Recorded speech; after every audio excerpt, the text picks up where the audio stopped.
La Turquie a lancé mercredi 9 octobre sa troisième opération militaire en territoire syrien, avec toujours le même objectif, empêcher que les Kurdes du Rojava ne consolident leur autonomie et ne fassent leur jonction avec les Kurdes de Turquie pour former l'embryon d'un État kurde.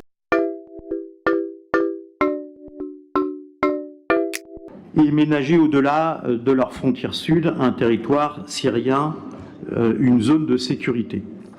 Depuis plusieurs années, ce sont déjà plus de 11 000 femmes et hommes du FDS, YPG et YPJ qui ont donné leur vie pour libérer cette région de Daesh, pour défendre les peuples de la région et leur assurer un avenir meilleur. Et plus de 20 000 autres ont été blessés dans cette lutte acharnée pour protéger le monde de la brutalité de Daesh. Les Kurdes ont été et sont toujours les meilleurs alliés de la France dans le combat contre Daesh. Le projet politique fédéral, pluraliste, féministe, écologique, non éthique et non confessionnel mis en œuvre au Rojava représente un véritable laboratoire pour la paix dans un Proche-Orient ravagé par les conflits.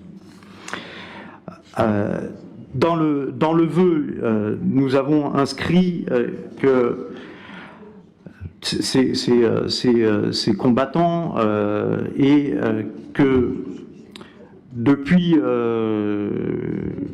plusieurs mois, notamment au mois de mars 2018, en janvier 2019, différents groupes de députés, groupes de la France Insoumise, groupes de gauche et républicains, l'UDI, Liberté et Territoire, socialistes, etc., ont interpellé le gouvernement sur la question et la situation des Kurdes en Syrie et notamment des forces turques qui les agressent.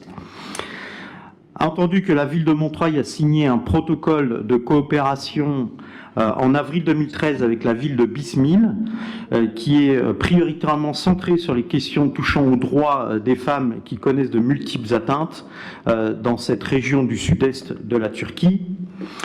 Plus par ailleurs, suite au coup d'État démocratique contre les villes kurdes qui ont placé à leur tête des maires de partis démocratiques des peuples, le HDP, y compris à Bismil, les précédents commères et 7 autres élus avaient été emprisonnés et jetés en prison. Aujourd'hui, M.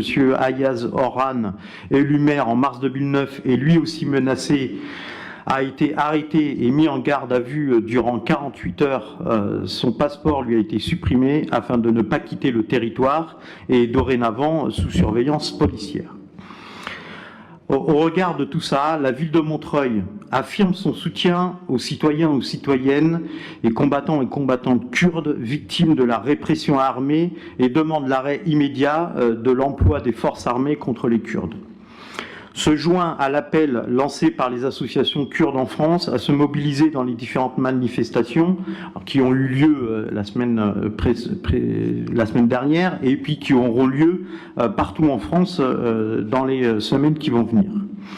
Fort de sa tradition de solidarité internationale avec les peuples opprimés et les prisonniers politiques et de son combat pour l'égalité femmes-hommes, continuera plus que jamais à mettre en œuvre sa coopération avec la ville de Bismil. La ville de Montreuil propose au conseil municipal donc d'approuver le parrainage officiel du maire actuel de Bismil, menacé de destitution. Par cet acte, nous nous engageons à faire connaître et dénoncer la situation des élus et de tous les démocrates aux progressistes kurdes et turcs.